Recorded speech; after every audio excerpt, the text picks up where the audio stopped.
Hello, my friends. This is Andy Falco Jimenez coming to you live from Yorba, California. And I am sorry, I was having little technical problems and it's still not where it should be. I don't know why I look like President Trump here, all orange, but it's a little wild. So I'm going to have to live with it, I think. Let me just try to make a little adjustment here. I can't figure out. There. I know I'm bald. Okay, here we go. All right, we're gonna have to leave it at that. Sorry, I'm not gonna mess around with it anymore. I don't know why I'm orange all of a sudden. Hey, so last night's school board meeting was spectacular. If you attended and you've never been there before, it's a little bit similar to what we were going through in COVID. I'm not sure which one was more wild. Because the memory hole of the madness of COVID, I think, has left me. COVID for me was one of the best times in my entire life. It was life-changing. It was fantastic. I can't even tell you. But what we're going through now is different. I'm going to talk about a syndrome which became very apparent yesterday that I believe was also apparent and has been apparent since the COVID days or since 2016. And it is a serious medical disorder, and I'm going to show you the facts. But just to give you a little background, last night's focus was mostly on a policy and a resolution about supporting law enforcement. And this was a requirement by the state of California that the school districts, by a certain amount of time, I think it's by March 1st, put in a policy which still has to go through the process of being voted on by the school board and that kind of thing. And some wording and that kind of stuff has to be agreed on. And so this thing is required by the state of California. So what's interesting is that you had a group of people in the community and teachers within the school, and of course, members of the school board. I love that I got spoken about in quite detail without my name being mentioned by the current APLE president, who is in denial, obviously, but this narrative that this resolution had some wording in it, and you're going to hear it. I'm going to play some videos of some of the speakers last night, that they were told a lie and then adopted the lie. Now, they've adopted a lie about ICE probably over the last several months, in particular within the last year. And I'm going to explain why I say that and why that's important to understand, is this adoption of this lie. Now, you have two things you need to consider about this, or need to know about this, is that you have people that know it's a lie and then create a lie and with purpose and intent put out the lie in order to affect the people that are going to be affected by the lie. And so you have these two things going.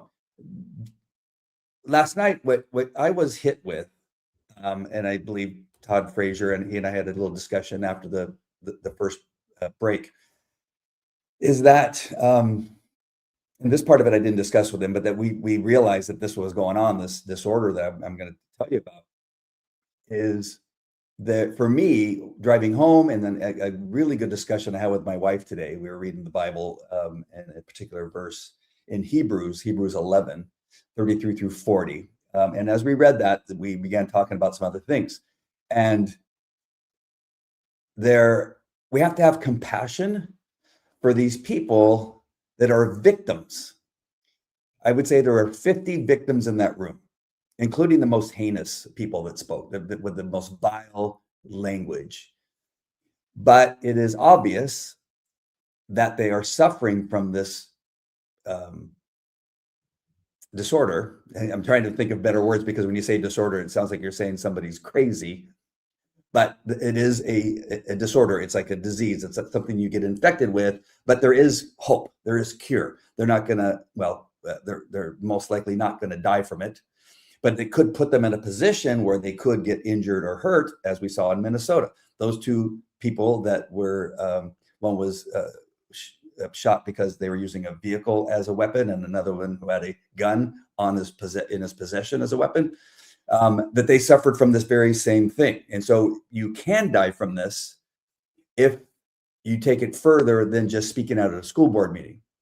And so I have compassion for those people because I really do believe that they are victims in this social media war and this narrative that the NEA, the National Education Association, the CTA, the California Teachers Association, and the APLE, the Association of Placentia-Yorba Educators, that this cabal of teachers, unions, and I'm going to go into more detail. You notice this is part one. I'm going to do part two, and we're going to go in greater detail about how the teachers union has created this issue in many ways.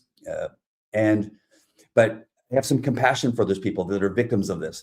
But I don't have as much compassion, and this is what my wife and I were talking about, is that we have these members of this community, and I was talking to her about the despicable motives of people in our community who they really don't have any reason for involving themselves in what's happening in our school districts necessarily in this manner, in the sense that they are injuring children and adults within our community with the lies that they've created.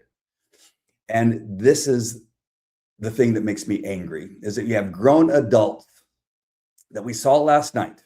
And I'm going to share with you a couple of, at least one video here of one of those adults. It's a young adult, but it's an adult who, in his role as a socialist and seemingly a member of the socialist group, came to the school board meeting and to push the lie. I don't believe he really believes the lie. I think he's following the direction of the socialist leadership, that this is how we get people to join our movement. And create people that will go out in their street and put themselves in danger. We need to do that. We need to poison their minds with a lie, because they're going to adopt the lie as part of their life. So let me play. I'm going to change things around than what I intended, but let me play this guy he said that he was a leader of the socialist movement, at least a part of the socialist movement, and then I'll give you the definition of the disorder that I'm talking about and the description of it. So here's this guy that was talking last night. I'm not going to use any names today. That's one of my things that I'm going to try to stay away from as much as possible, just because it gets convoluted of who I'm talking about and who's doing what and that kind of stuff. So we're just going to say very specific about the things that are happening and why it's important to understand why these things shouldn't be happening and the victims that it creates in this narrative that has been created. So here's this guy that spoke last night. Hi, my name is Ubaida. I'm a organizer with the Party for Social Liberation, and I'm here to talk to all you about not voting for Resolution 2525. That's because we don't want violence to be a common thread or a common interest for our students. This is going to be opening our schools to ICE. ICE has already killed 2 people in Minnesota. Blades herself has a history of violence, being a former cop. We understand this. We don't want Blades or anybody really here to make our students, our families, feel more unsafe than they already are. The federal agencies are already on our backs, and the school should be a safe place for us, our students, and everybody else. And just one more thing about this specifically. Voting yes on 2525 makes it clear that you're standing with the federal agencies that are attacking our families as opposed to our families ourselves. You're standing with the violence that Blades and ICE perpetrates as opposed to the safety that we as students and families are asking for. Thank you. So understand that the words that he selected there and purposefully used, and that was law enforcement, and that they're violent, and pointed out that Leander Blades, being a former police officer, is violent. And this is the lie. This is the start of a lie to create a narrative that law enforcement, not just ICE, law enforcement, and then eventually he said ICE, are violent, and they have been violent towards children in school, and wants to create this picture, this narrative, this lie that you should be fearful of ICE law enforcement in our schools. Understand that ICE has never been on a campus in Placentia-Yorba Unified School District in the past, all the way up to today, as school got out. They'd not entered any school district. They've also not entered any school district in the United States of America. This has not happened. That has never happened. And I said this before, it is not going to happen. And I'm going to show you why in just a minute. But I just want you to understand that he's painting a picture that ICE coming onto campus is a danger and it's going to put children in danger, and they should be fearful. They should be fearful of Leandra Blaze because she's a former cop and she's dangerous. That law enforcement has a history of being dangerous, and that people have been killed, and building up this thing. So you then have people who are susceptible to believing these lies. And this is where I'm going to share the definition of the syndrome that I'm talking about. So you understand that it is real. And if you were at the school board meeting, or if you have a chance to watch the school board meeting, you can go to PYLUSD.org and go to school boards and then school board meetings. And then you'll see, you could play the recorded version of the school board meeting last night. And if you're so up to it, you can take it. I know people that came and they had to walk out because they just couldn't take the nonsense that was going on. That you will see speaker after speaker after speaker that have been victimized by men like him and other people in our community. So let me talk to you about this syndrome. And it's really important you understand it. This is real. I now, as an expert witness in criminal matters, and I testify in courts all over the United States, I've talked about this syndrome. And one of the aspects of it is confirmation bias. And you'll see that that's in there too. And so I've been studying this for 20, 30 years. And this syndrome is real, and we can see it in action at the school board meeting. So what is this syndrome? It is called shared psychosis, or folie ado. I knew I was going to mess that up. Folie ado. That's what it used to be called, but now it's called shared psychosis. And what it is a psychiatric delusional disorder where a person adopts and fully internalizes a false belief or delusion originally held by someone close to them, such as a family member, partner, or friend. In this scenario, the inducer, the person sharing the false narrative, transmits their delusion to the recipient, who comes to believe it an absolute truth, integrating it into their own identity and worldview, despite evidence to the contrary. This often occurs in isolated or codependent relationships where the recipient is suggestible, dependent, or psychologically vulnerable. Those are all very important words. Suggestible, children in our schools, students in our schools; dependent, people that are dependent on having relationships, and they get FOMO, or they get really distressed or depressed when they don't have a friend or they don't have somebody that they like. So they're dependent on other people. Or psychically vulnerable. Again, that's a number of kids that they've indoctrinated over the years in our schools with CRT and SEL and DEI. Those people that have been affected by it can be psychologically vulnerable.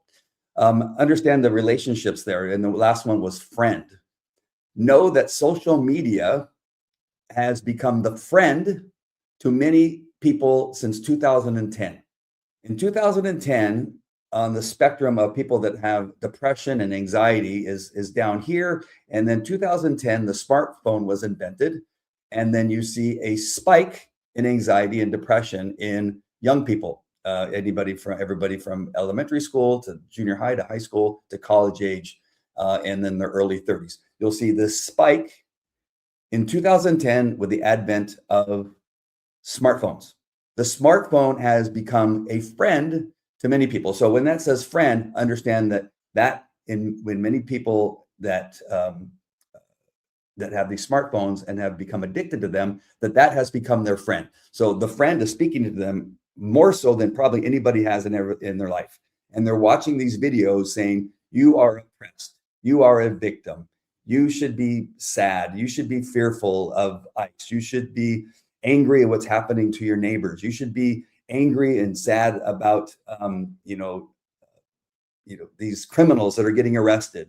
They are the victim, and police officers are bad. And this phone is speaking to them over and over and over again. So understand when it says friend, that it also is attaching itself to what would be today's smartphone. The next part of this says they repeat and embody the narrative as if it were their lived reality.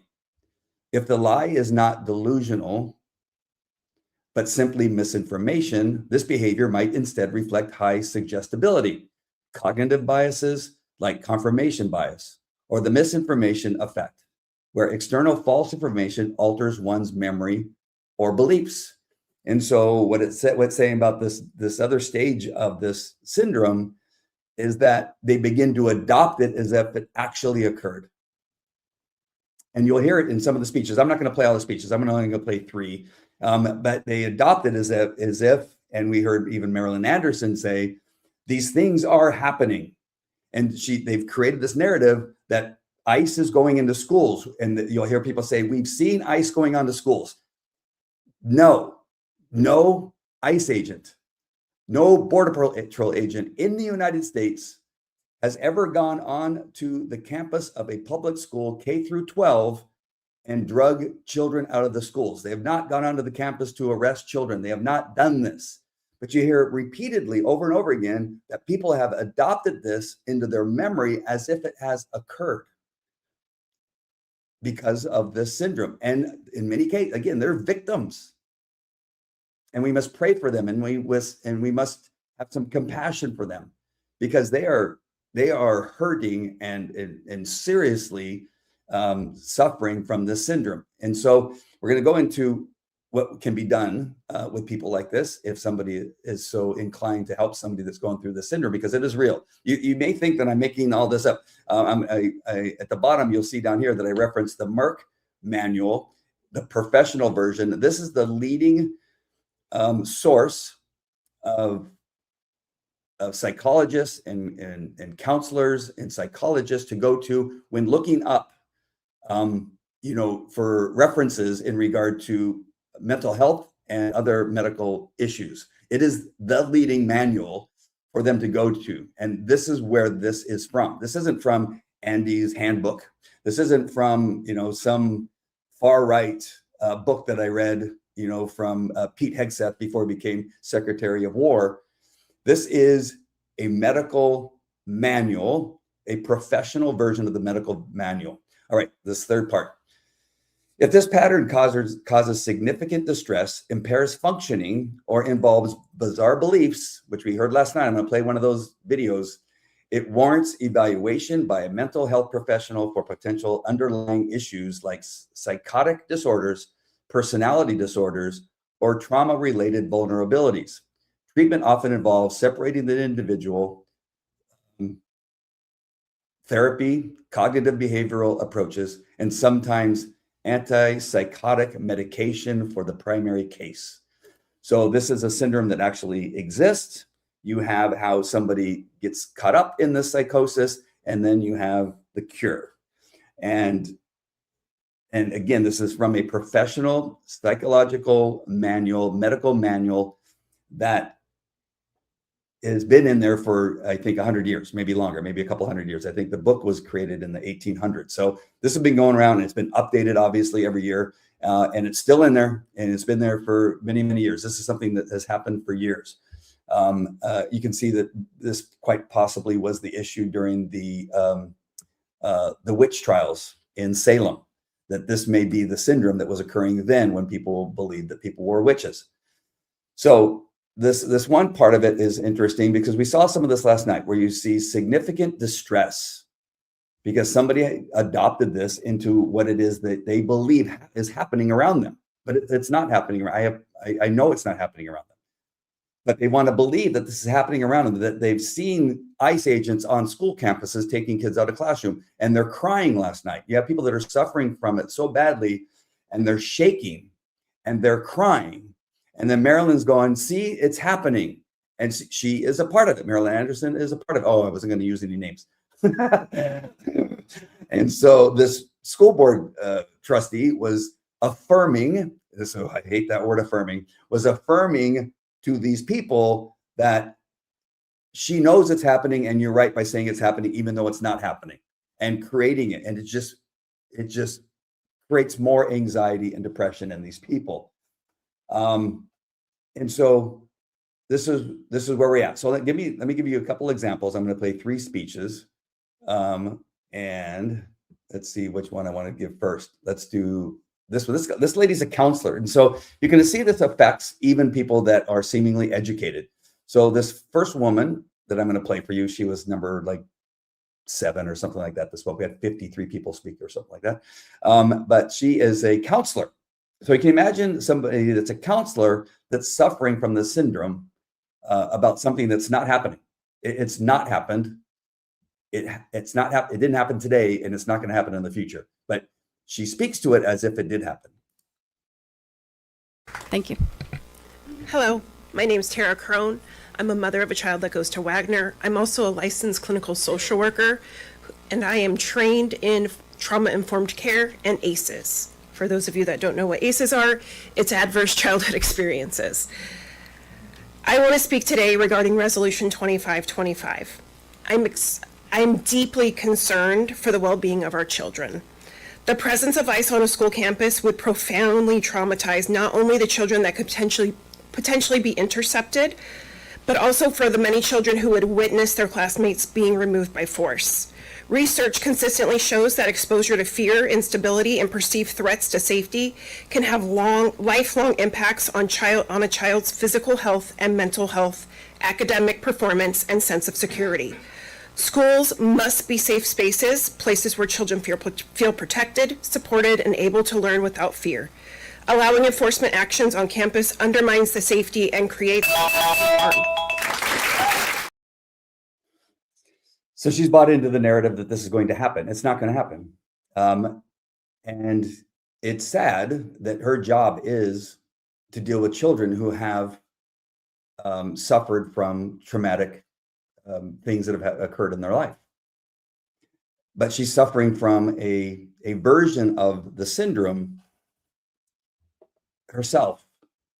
And that is unfortunate because, again, she's now internalized or taken this lie and now is speaking about it as if this is something that is happening or going to be happening in our schools on a resolution that doesn't say anything of what she said.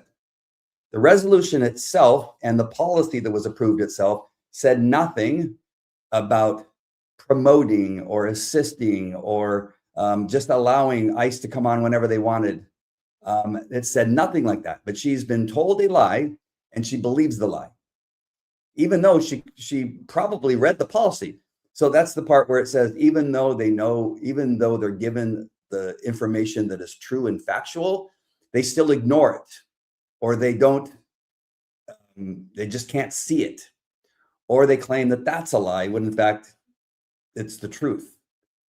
And this is I would say a mild version of it, but this is where it starts. And this is, again, she could be somebody that knows the truth and knows this isn't happening. It's possible. But I believe that she has the early stages of this. And again, I'm not a doctor. I'm not diagnosing her. I'm just telling you that what I see seems to be in line with what we're hearing here. Here's an educator. And so these are some of the people that suffer from it the most because they've bought into this and they are firmly in with the teachers union, some of them, not all of them, some of them. And this teacher is fully bought in to the lies and has accepted them and is in the belief that they are actually happening when they haven't happened. So here we go with the educator. As a community member and educator, I oppose Leandra Blade's proposition for ICE cooperation in schools. With Latinos making up 45% of the student population and one of the most heavily targeted groups by ICE enforcement, Leandra's proposition is inherently violent. It's ridiculous that a school board whose mission is to prioritize a place conducive to learning is seriously considering allowing literal children to be assaulted by adult federal agents. ICE has already killed multiple people since the reign of terror began. So for Leandra to propose ICE cooperation means she does not care whether our kids live or die. Leandra Blades does not see our kids as human beings, and if you ask me, someone like that should not be making decisions for kids. And if any other school board member is in support of this proposal, then you too are complicit in the violence against our kids and our community and should be terminated from your position. ICE out of OC and ICE out of schools. Okay, once again, that's an educator who has completely bought into the lie that kids are going to be attacked, they're going to be hurt, they're going to be killed, she says. She says that Leandra like just putting kids in danger, from a resolution that says nothing about ICE being allowed to go on the campus without a warrant and assaulting children. It says nothing like that. It follows the state law that was required by the state for every district in the state of California to follow. And that is to understand that when law enforcement, federal, state, or local, has a warrant to come onto the campus, that they should be respected and allowed to do their job without interference. And if they don't, that they should use reasonableness in dealing with it and contact the superintendent. That's all it says. But she was told a lie that Leandra Blades' resolution that she proposed and brought in said something completely different. And she believed it, and she truly believes it, and she sold it as if she believed it. And that is what was happening last night to a number of people. So I brought you the person who's propagating the lie so that it spreads and other people begin to believe it. So, and he's probably on social media, but he's just one of many sources of this type of lie. I'm going to go into another lie that's really based here in our community in a minute and show you that it is a lie, and they knew it was a lie and they did it anyway, but they know it's a lie. So he knows it's a lie. The counselor should know not to do this to children, to cause fear and anxiety in children by saying something that's not true. But apparently she believes it too. She's been caught up in this syndrome. And then now you have an educator who has it a little bit worse and doesn't know how to use the word literally properly in a sentence, but so much for that. She's an educator. And then saying that Leandra Blades should resign because of a resolution that says nothing of what she said it says. Very crazy. So now I'm going to go to an extreme version of somebody who has this syndrome. In my opinion, again, I'm not a doctor. He's going to have to go get his own diagnosis. I'm just suggesting that it fits the description that I read. But this person apparently has it really bad. So here we go. My name's Al Judd. I'm a father of a kid that goes to El Dorado, and I'm here to talk to you. This ICE is not legitimate law enforcement. They are not here to enforce laws. They are under a directive from Stephen Miller, the Deputy White House Chief of Staff, which is part of the Heritage Foundation Project 2025 mandate. They are not accountable. They have no identification, and they're recruited from the same alt-right militias that you spent January 6th with at our nation's capital. They're the same people. Excuse me, we want to be able to hear. Please keep it down. And you are intending to infiltrate our schools with those agents to destroy these minority kids? Are you out of your mind? We will not tolerate, I will not tolerate, I will fight to defend and support this Constitution against all enemies, foreign and domestic. And you are a subversive domestic enemy of our country. And I will not tolerate it. You can sit there with that silly little smirk on your face all night long. These kids are giving you Martin Luther King energy right now. That Malcolm energy is coming. Next.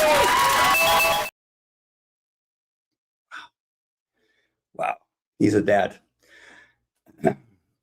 This was wild, but here are the lies, just so you know. ICE is law enforcement. And I've said this before, but I'm going to say it again. They are almost more law enforcement than I was as a police officer, or Leandra Blades as a police officer. That's not, technically it's not true. However, as a police officer in the state of California, Anaheim police officer, I was only a police officer in the state of California. So I had limited powers as far as the country. ICE has legal powers all over the United States of America and its territories. They have more so-called law enforcement powers than local law enforcement.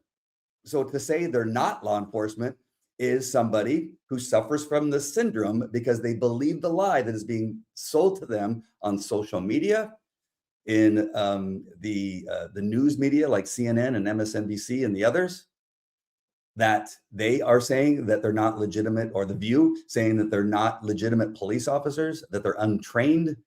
that they have no ideas. You're required to have an ID on you. They have ID that's in their pocket if it's not on their chest or on their belt, if they're trying to go undercover to try to find somebody so they don't get identified. We do this all the time. We have undercover people all through the community. You don't even know. They're in all the stores. They have long hair. They quite often have a gas station attendant shirt on that has a different name on there, like Fred, and their name's not Fred. Law enforcement officers do this all the time. It is a regular practice of law enforcement when you are enforcing the law and trying to catch somebody, and you want to get close enough before they run so you don't have to chase them down and tackle them and get into fisticuffs, and then potentially cause injury or death. And so he has it really bad because you can tell by the way he was pointing at Leandra and the way he was talking that he truly believes the lie that he has been told. This is a classic case, in my estimation, based on what I read you from the manual, that he truly believes this and he lives it. And it's become part of his being that he hates Leander Blades so much because of the other lies that he's been told that it has affected him. And I have compassion for that man. I have compassion for his I think it's just a son, he said, and his family, because this is harmful. It's harmful to him. It's obviously causing distress. It's causing anxiety. And this has been caused by the people like the socialist leader, like people that are posting things on the internet, which are flat out lies. That you see what's happened here in our community. One important thing, and I'm going to go over this in part 2 or part 3, is that when we're talking about our school district, where we should be focused on the things that are happening here, not what's happening in Minnesota, not what's happening in these other locations per se. It's stuff that you kind of have knowledge of and that kind of stuff. But just so you know, in the areas of Placentia, Brea, and Yorba Linda, ICE has had almost no interaction with people, looking for people that are illegal aliens or illegal aliens that have committed additional crimes in addition to the first crime of coming over the border illegally. If you come over once, you get kicked out, and you come back again, now you're a felon. So the first time's a misdemeanor, the second time's a felon. So ICE has had very little presence in these 3 areas. Now, there's a little bit more. I think there's 6 arrests that have been made in the city of Anaheim that I was able to find in the last year. But one pursuit of a criminal, and we call them, they're criminal when they come over the border, but criminal meaning they've committed additional crimes. And there was a warrant out for an illegal alien in Anaheim, and ICE tried to make a stop on him, but he fled in his car. And he fled north into the city of Placentia, through Fullerton, I think, and then Placentia. Ended up getting in a car crash, killing one of our residents. I believe the person was in their 80s. I believe it could have been 60s to 80s, somewhere in there, and killed somebody in our community. So this criminal illegal alien who fled from law enforcement officers to evade arrest, kills somebody in our community. Nobody acknowledges our community member that was killed.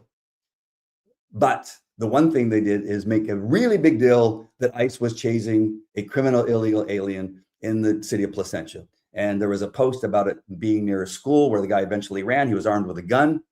But that's not important. The fact that a criminal illegal alien ran, killed somebody, had a gun, and then ran into a residential neighborhood that happened to be somewhere in the area of a school. And now everybody's mad because the school wasn't notified that police were chasing people. They were busy chasing the guy with a gun to try to catch him, and most likely so that he didn't even go onto the school campus.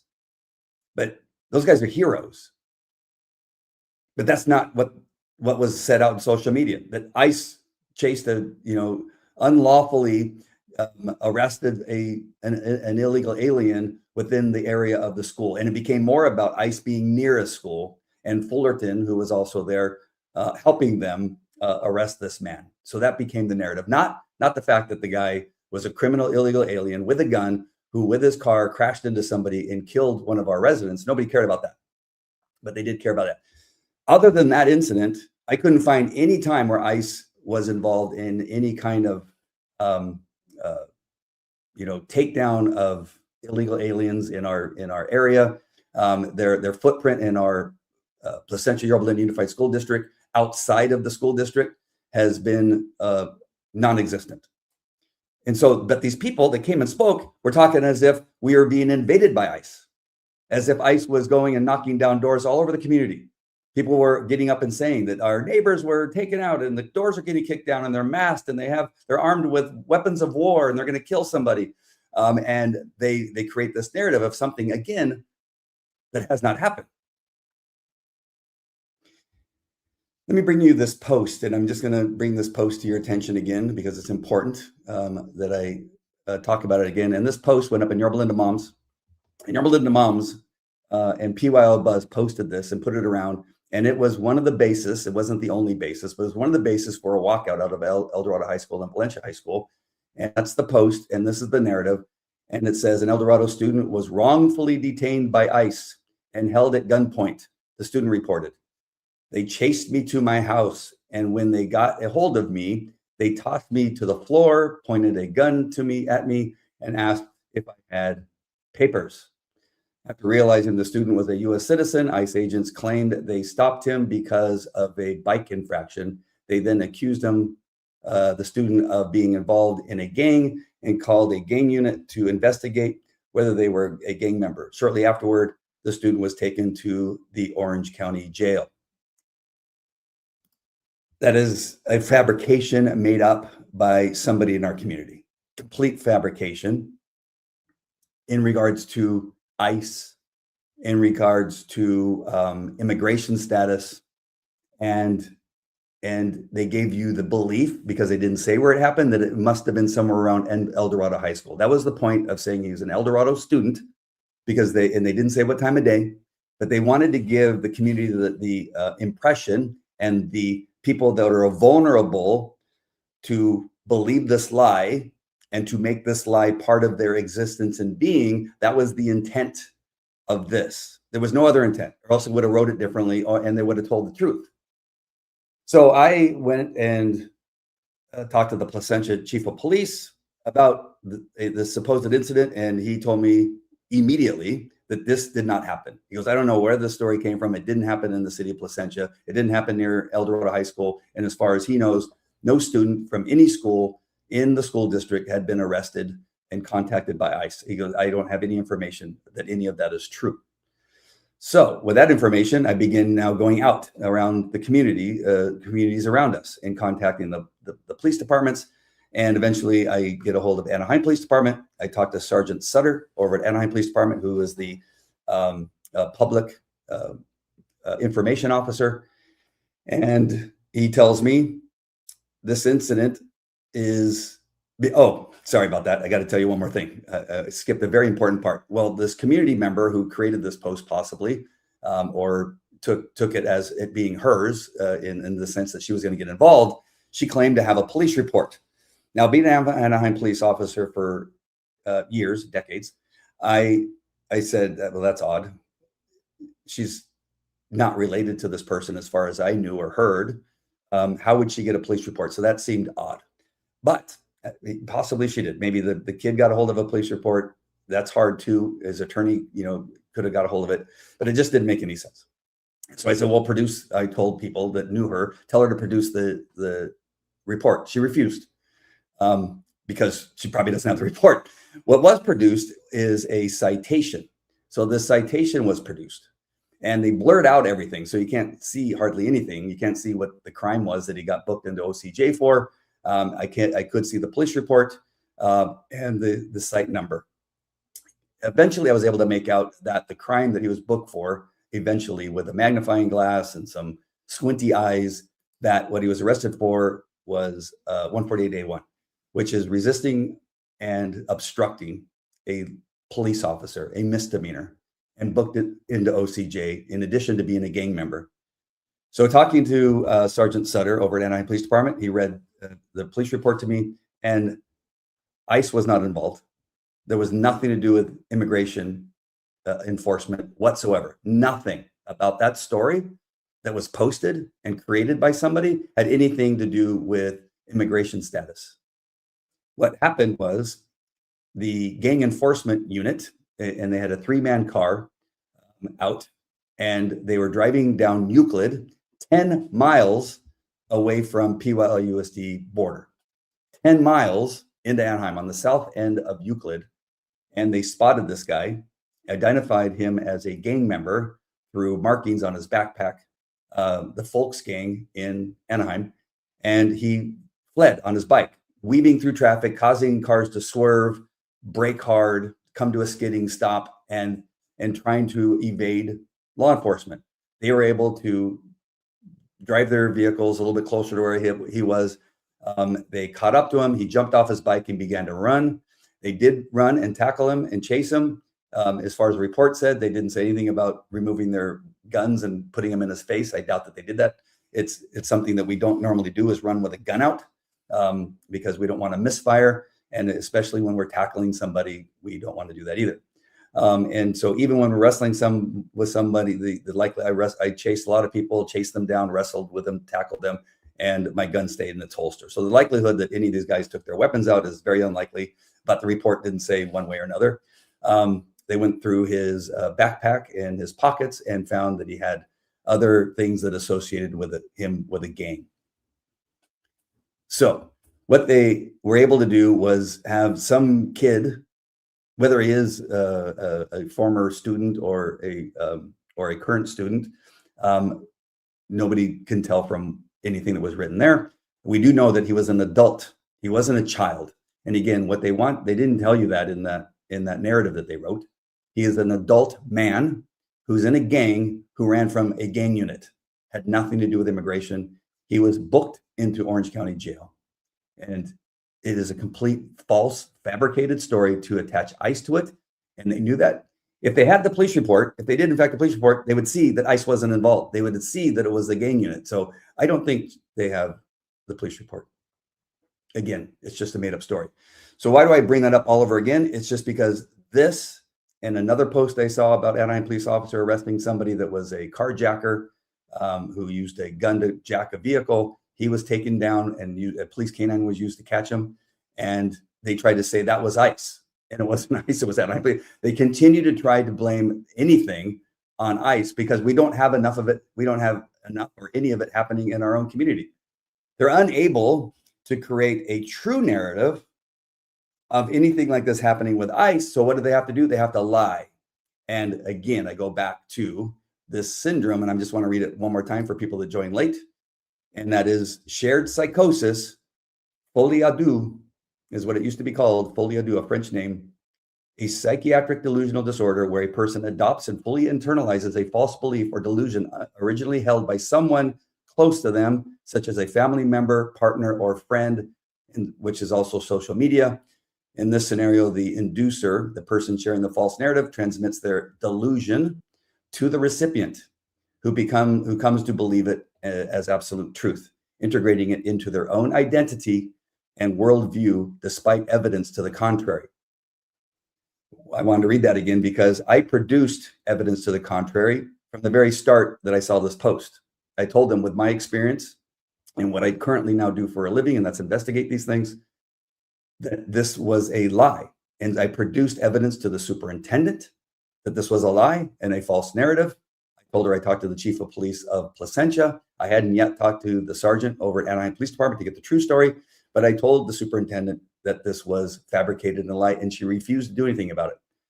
And there's two reasons why she did, or one of two reasons why she didn't do that is because she's a coward and won't do that because she fears the teachers union more than the ramifications of telling the truth, or she's complicit and knows that these things are lies, and she doesn't want to, she doesn't care. She thinks that this is the right way to go, and that is to create fear in our community, to be implicit in what's happening in our school district, and doesn't have any interest of calming things down with the truth. And so I called upon her to make a public statement that people need to stop doing this, that teachers need to stop doing this in the classroom, which we know they are.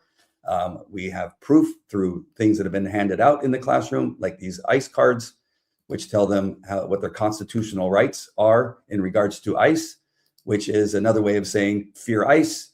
and because they're going to come and get you, and they're going to kick down your door, and they're going to point guns in your face, and they're going to drag you out of the house, regardless if your parents are there or not. They may even do it in the school, which again, they haven't done yet. That is the purpose for putting those cards out.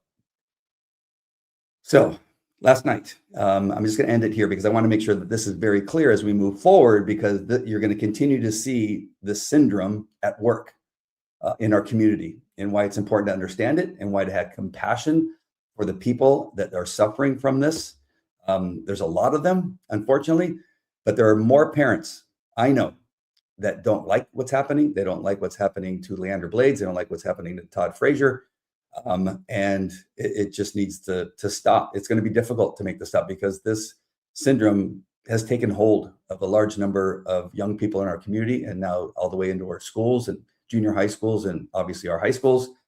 And it is unfortunate and sad. And we don't have enough parents willing to help their kids. We have, there's a few that are, helping their kids get through this and say, this isn't happening. Here's the truth. This is what you need to know. And you don't need to be fearful.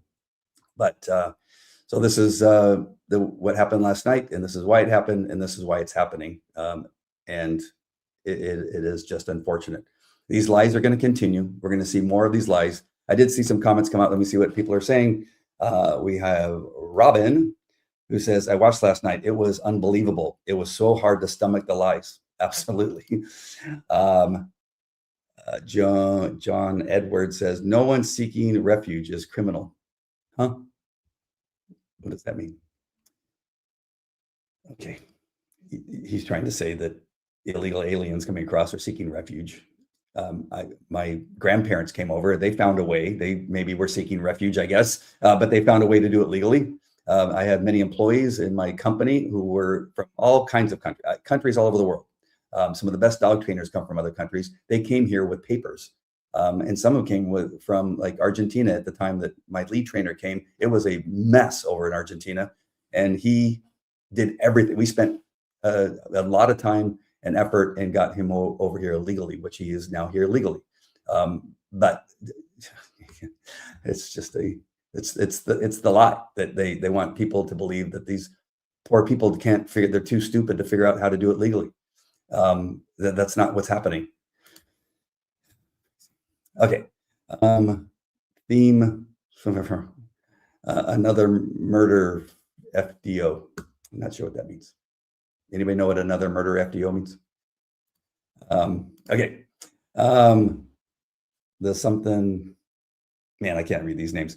ICE is a bunch of girly men. They need prison time. When do the UN troops get removed from our borders? Do you see this here? These people that don't, they make up these long words. What the meta whisperer? I think it says the metal whisperer. I mean, maybe that's his business. He does metal, works with metal. But you see it here in action, that they have this narrative that has been created from their friends in social media, and it's epidemic. It's an epidemic that's going on right now. David Falcone says, everything people who oppose this are creating the fear in students so much for protecting them. Absolutely. The thing that they claim that they are trying to do is actually making things worse. They're making more children fearful. They're putting more children in danger because, again, you put yourself out there into these protests and you are believing this, you're making it part of your life. You're going to do things that you wouldn't normally do, like like when a police officer is standing in front of a car, that you hit the gas and try to run them over, or that you go armed into a group of people and then begin to fight with law enforcement, and now you're armed.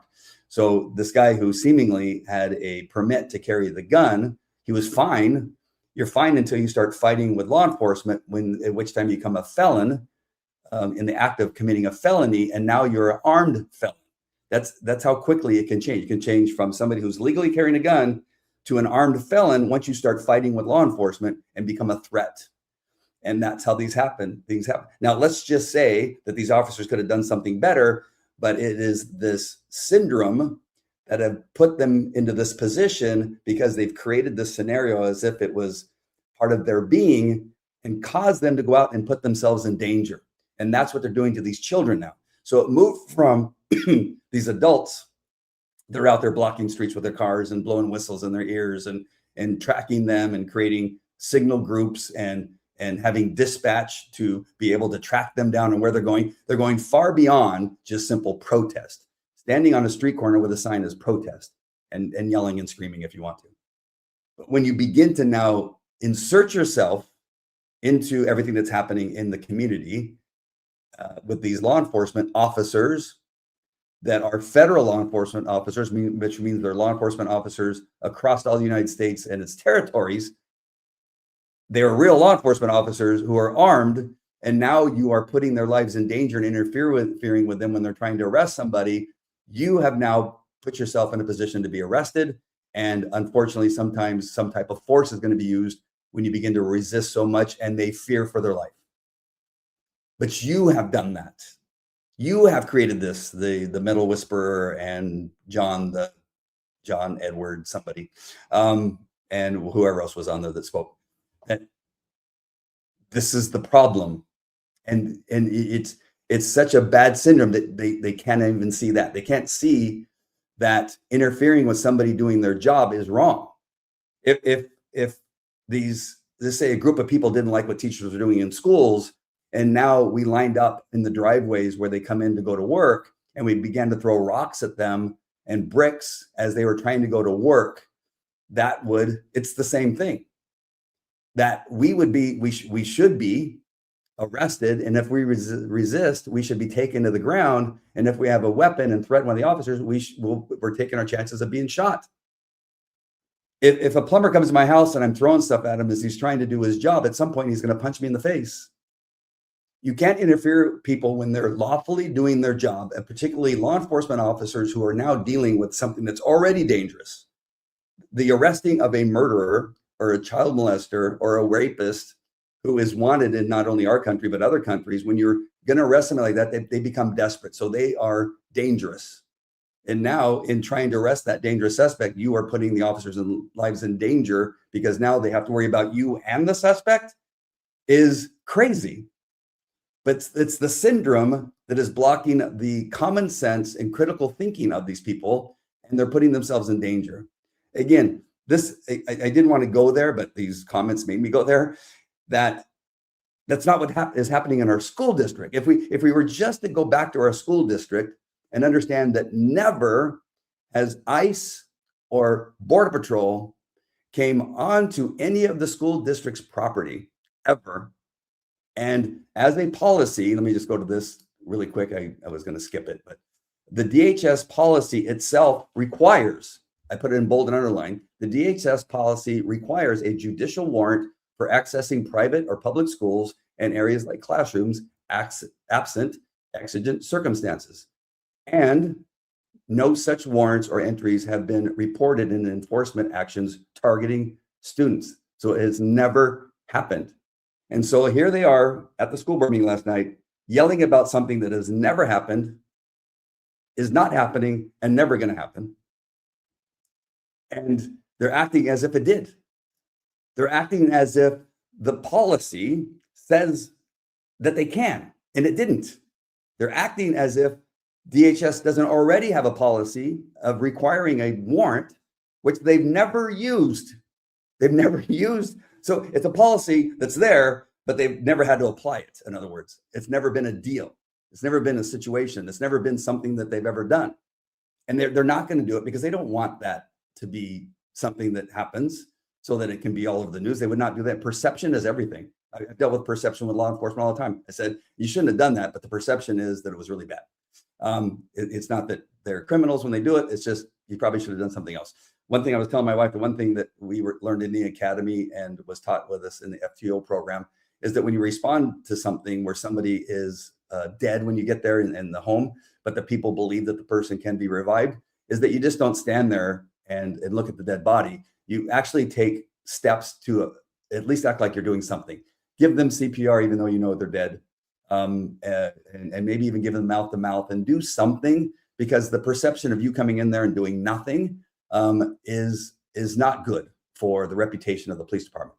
So we're told early on that you should be careful about perception and be aware of people watching. And now, of course, people have cameras and that kind of stuff. And so I know I deal with a lot of Border Patrol cases. I have a ton of them, but they're not stupid people. And it's not like they don't have policies that they have to follow. These police officers get paid a pretty good deal of money and they don't want to lose their jobs. And so they're more likely to follow policy. They're not going in these schools. Just one last thing that just came to me as I was talking, Uvalde. Do you remember the shooting that happened in Texas? And the local police responded and botched it entirely and did nothing and did not think about perception, because the cameras caught them picking their nose, wiping their hands with handy wipes, and talking to each other in the hallway as kids were being shot in the classroom. That was local law enforcement. And I love law enforcement, but that was local law enforcement, and I called them out at the time that happened. Local law enforcement stood by where kids were being shot in the classrooms by the assailant inside the school. Who came there and saved the day? ICE and Border Patrol. ICE and Border Patrol came in and they saved the day. They went in and they addressed the situation. They took out the shooter and they rescued some children who might have been killed if they hadn't gone in.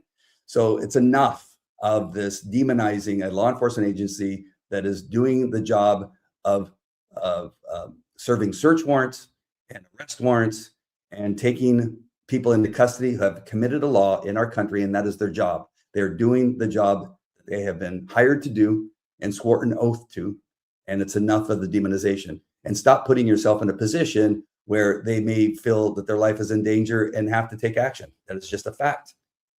All right, sorry, I didn't mean to go on that last rant. I really wanted to stay focused on just this one subject today, but stay tuned for part two. Should be able to get to part two within the next day or two in dealing with some of the other issues that came up last night, which are really important. But I thought it was important to really lay this out. Myself and I think Todd in some way, as we were talking, we just both looked and said, wow, these people have it bad. They have this really bad. And we have to be praying for them and hope that somebody intervenes and gets them the help that they need, especially that last man that I showed the video. All right, my friends, that's it. I'll talk. Oh, just for those of you that are still watching, my wife is speaking at Calvary Chapel, Chino Hills tonight. So she'll be interviewed by Jack Hibbs. So if you can get there, that'd be great, or watch on live stream. It's going to be exciting. All right, my friends, that's it. We'll talk to you later. Bye.